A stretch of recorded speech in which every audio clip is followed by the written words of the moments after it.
Some words from the book of the prophet Amos, 5th chapter, the 24th verse. Let justice roll down like waters, and righteousness like an ever-flowing stream. Let justice roll down like waters, and righteousness like an ever-flowing stream.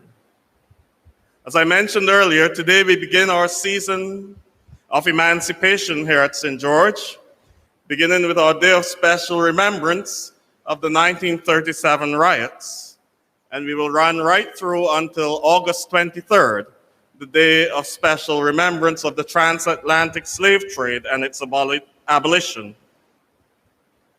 And today our reading from the book of Amos gives us the opportunity on this, the anniversary, the 83rd anniversary of the 1937 riots, the opportunity to reflect on what took place in our lands and what caused it and what progress we have made thus far. The prophet Amos was one from the southern kingdom of Judah, but he was sent to prophesy in the northern kingdom of Israel. So straight away, he had a problem. He was a foreigner. And he went there preaching a message that went against the status quo. It went against the leaders of that community. Because within Israel at the time, there was an abundance of wealth, but it was in the hands of only a few. And not much was reaching those at the bottom of the round. In fact, those at the bottom, in spite of their poverty, were still being exploited. So much so that the prophet Amos had to say to them, "Woe to you, for you sell the righteous for silver and the needy for a pair of shoes." The people already have nothing and you're taking advantage of them. Poor people could be sold into slavery if there was just one minor infraction in the law, while the rich went scot-free. Even the women in the society, the prophet accused, "You cows of Bashan, you sit on your couches all day long drinking wine and sending out your husbands to exploit the poor in the land." The merchant class were taking advantage of people. They were selling the refuse of the wheat.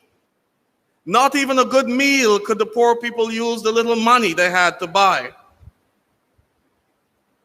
And so because of this message, we're told that the priest at the temple at Bethel, Amaziah, went to the king, Jeroboam II, and said to him, "Listen, Amos has conspired against you, and his words are too heavy for this land."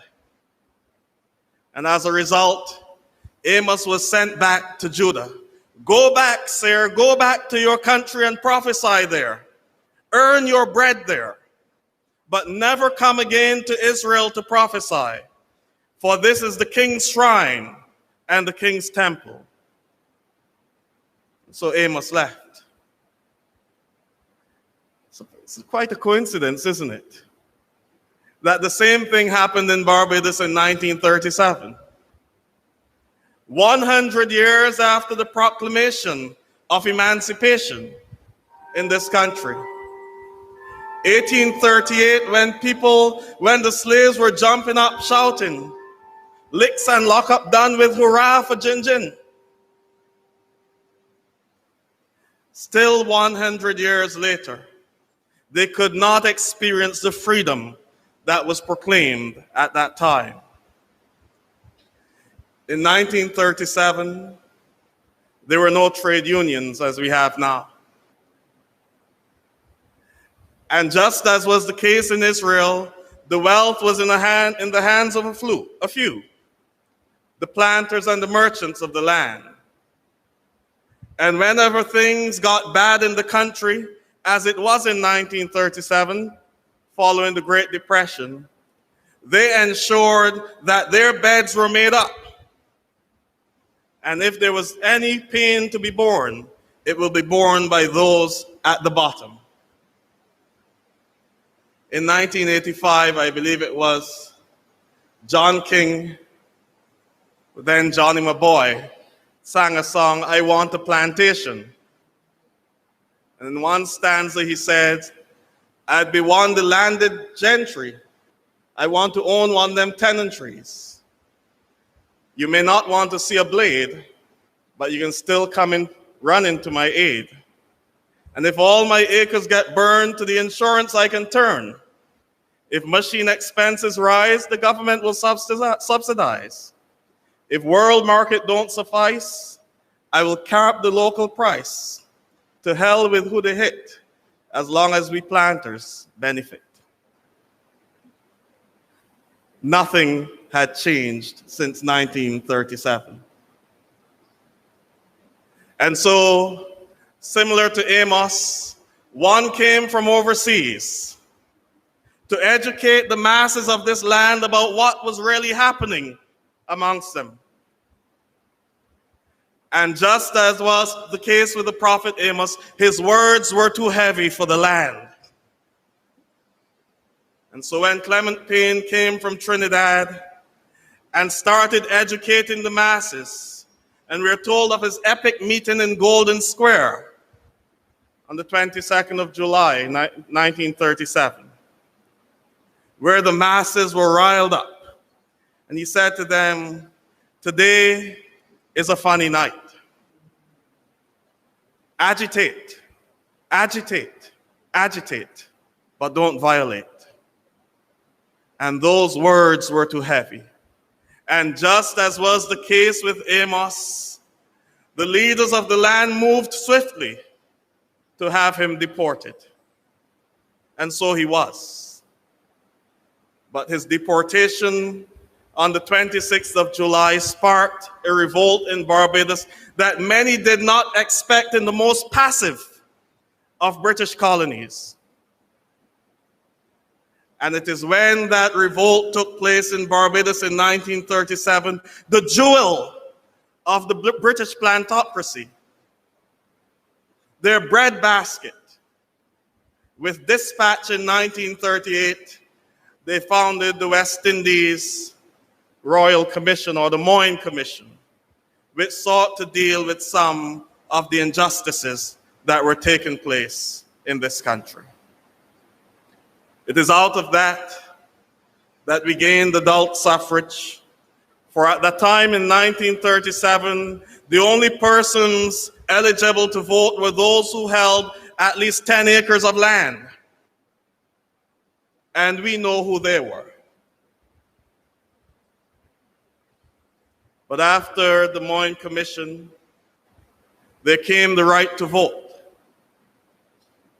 There came the right to establish mass trade unions, many of which formed the bedrock of political institutions in the region. But today, 83 years later, what is there to celebrate about the outcome of 1937? Yes, we are self-governed. We have leaders that look like us. But are the poor in the land experiencing the type of freedom and justice that they ought to? Let us just look at it. We have trade unions coming out of the Moyne Commission. But still in the 21st century, 83 years after 1937, we have employers in this country for which their employees cannot join a trade union. And so they are at the behest of their employers. Many of them live in fear and simply accept the exploitation. For if they dare open their mouths, the job is gone. Barbados in 2020. We have institutions in this country and establishments in this country which, when they're seeking to fill a position, they advertise and bring someone in from overseas, while there are persons here with the expertise, who can do those jobs. And the trade union cannot get involved in that. So we still have injustices in this country to be corrected. The cry of Amos to Israel is a cry to Barbados today. Let justice roll down like waters and righteousness like an ever-flowing stream. We have the right to vote. But to what extent is the ballot determined still by the small group at the top?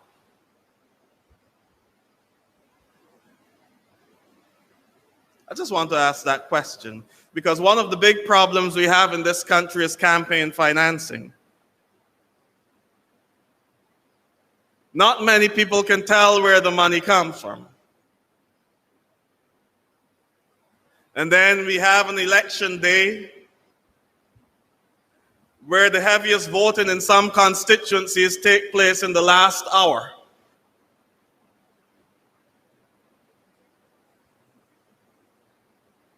Not because people were working all day and that is the only time they could get there. Because that is the time when you can get the highest price for the vote.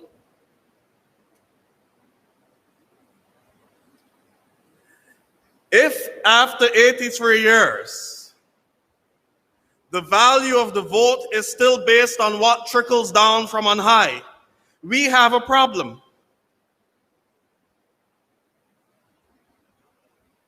If after 83 years, the vote is more important than the voter, we have a problem.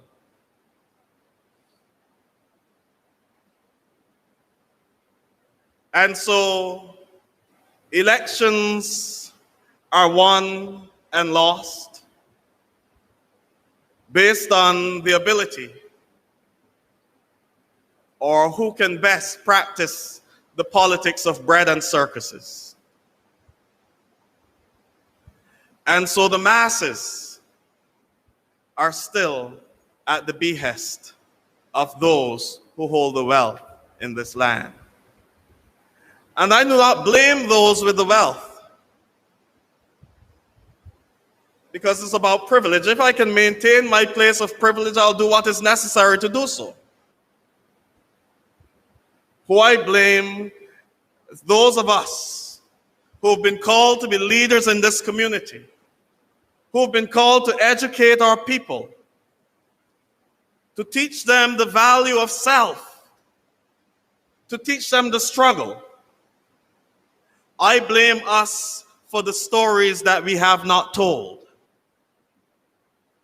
Just 2 years ago, standing in Golden Square on this day, our Prime Minister said, "How many of our young people know about Golden Square?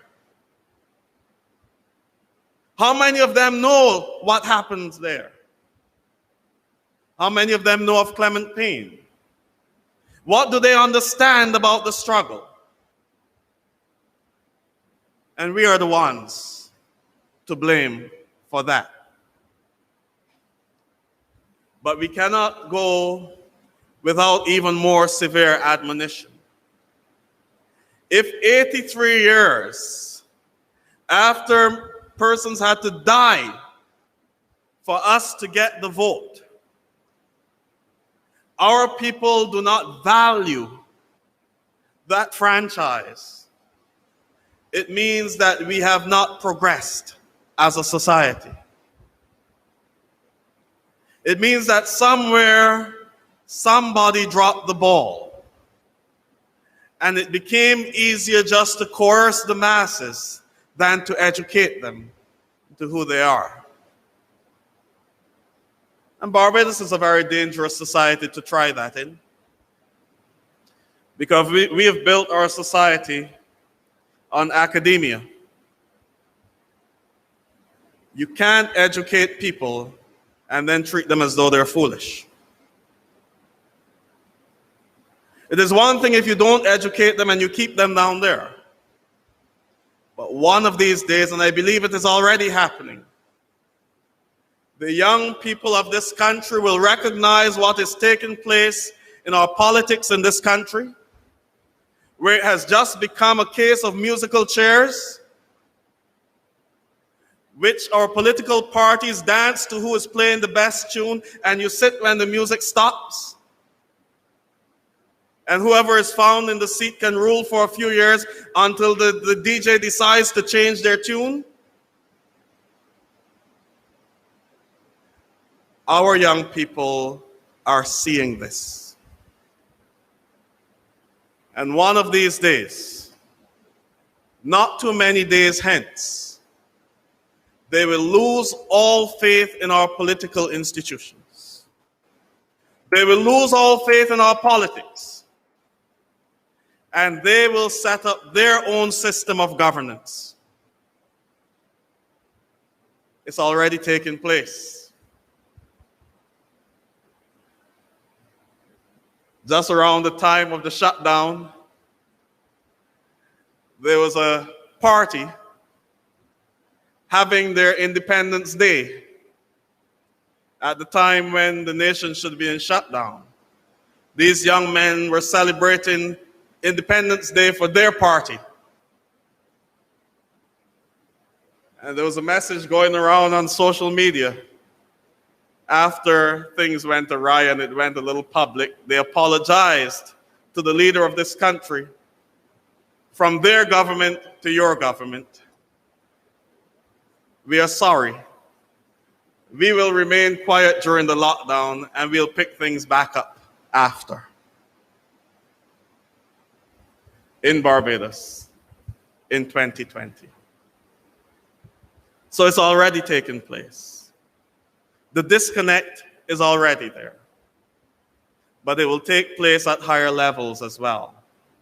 It will take place at higher levels because the educated in our society will not want to become a part of a political system that is based on musical chairs. No one is going to go out there to brave the night dew to hear their family being cursed and they themselves being dragged through the mud.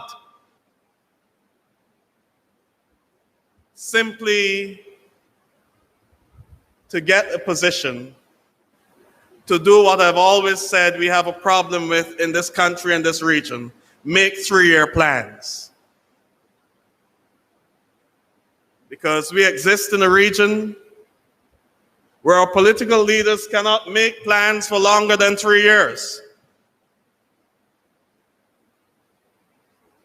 And the reason for that is because you have a 5-year term, and you have to spend the first 2 trying to pat the backs of those who got you in, and the next 3 trying to see who will get you back in. And as long as that continues to be the politics of our land, 1937 means nothing to us still. I believe that today, on the anniversary of the riots, we are being called as the church to be the place where those stories, those untold stories, can come to the fore. We must be the place to educate the masses. We must be the place to open the eyes of our people to what is really taking place in their midst. The reality is that not much has changed. And as long as this continues to be the case, 1937 took place in the face of a depression. When people cannot feed their children, and they hear the sounds of those cries every day, and they live in a society where they feel as their very rights are being taken away from them, when a man goes home and he cannot find work in his society and he feels emasculated,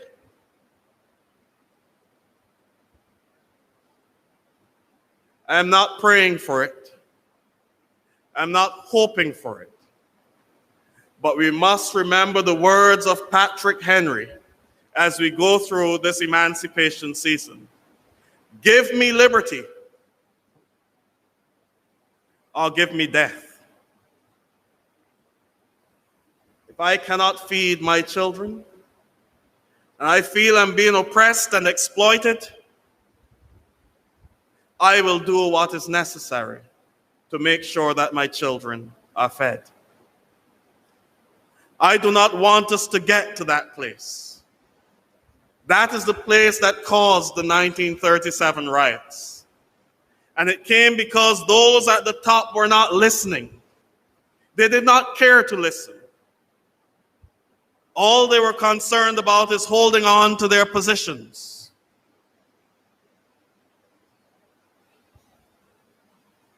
And patting the backs of those who kept them there. If that is found to be the case in the 21st century, as Mighty Gabby said in his song, Riots in the Land, there may come a day when it will happen again. I am calling upon us, the Christian community, to let our voices be heard in this land. Let our voices be heard for those people who, when they're seeking for a job, have to give a wrong address. Because in Barbados, it is still who you are and where you come from, and not necessarily the content of your mind, in spite of all the education. It is still who you know and who can put in a word for you. And yes, some of us may have gotten through that means. But what about those who can't? It was Buju Banton, Jamaican reggae star, in his song Untold Stories, who said, "What is to stop the youth from get out of control? Full up of education, but can't earn a payroll. Clothes upon me back have countless eye hole. I could go on and on. The full has never been told." There are lots of untold stories in our communities. There are many who are suffering at this point in time, suffering under the yoke of injustice and oppression, not because of anything they have done, but simply because of where they come from, simply because of who they may be related to.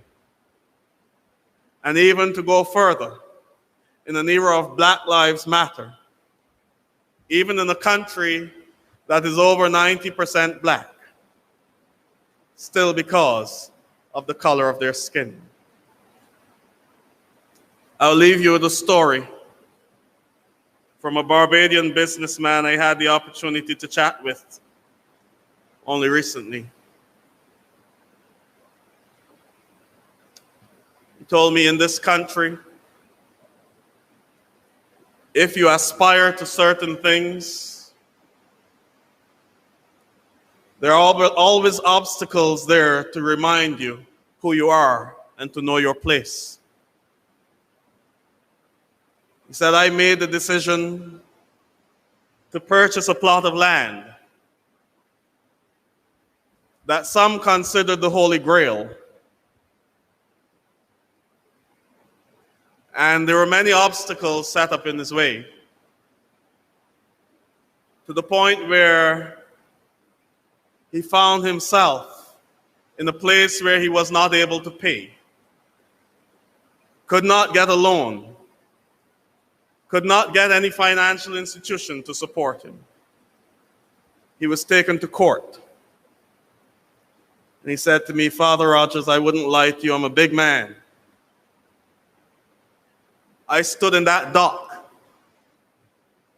with water in my eyes and felt water running down my pants. A big man. He said the then judge called the case and said, young man, if I give you 6 months, can you make a dent in this? He said, yes, I'll do my best. And the judge said to him, well, you have 6 months. And after that, you come back to me and you have 6 more.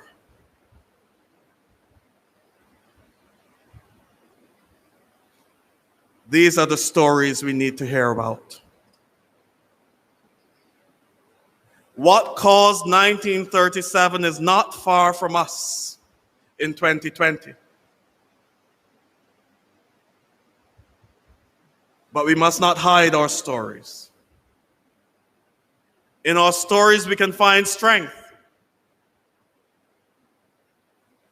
In our stories, we can give other people hope to go on. In our stories, we will hear echoed the words of the prophet Amos. Let justice roll down like waters, and righteousness like an ever-flowing stream in this land.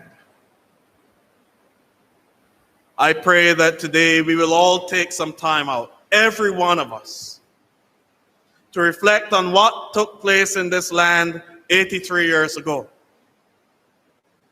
And give thanks to God that we had an Amos to come from overseas to tell us what was really taking place in our midst. Because sometimes when you're in the middle of it, you cannot see what you're going through. Thank God that we had a Clement Payne who came across the waters to tell us, agitate, agitate, agitate, but don't violate. And out of his work and the riots of 1937 came the West Indian Federation and ultimately our independence. Let us give thanks to God for freedom fighters throughout the world. Those who are brave enough to stand up in the face of oppression and speak truth to power. We too must be vigilant in our time to ensure that those who are called to lead us do not become comfortable. Do not become comfortable with the status quo that keeps a few at the top and tell others you can try. But as Mac Fingal said, the gap still remains the same. It's time for us to close that gap. It's time for us to live out the freedom that was proclaimed in 1937 and to proclaim the justice that God calls people in every generation to proclaim.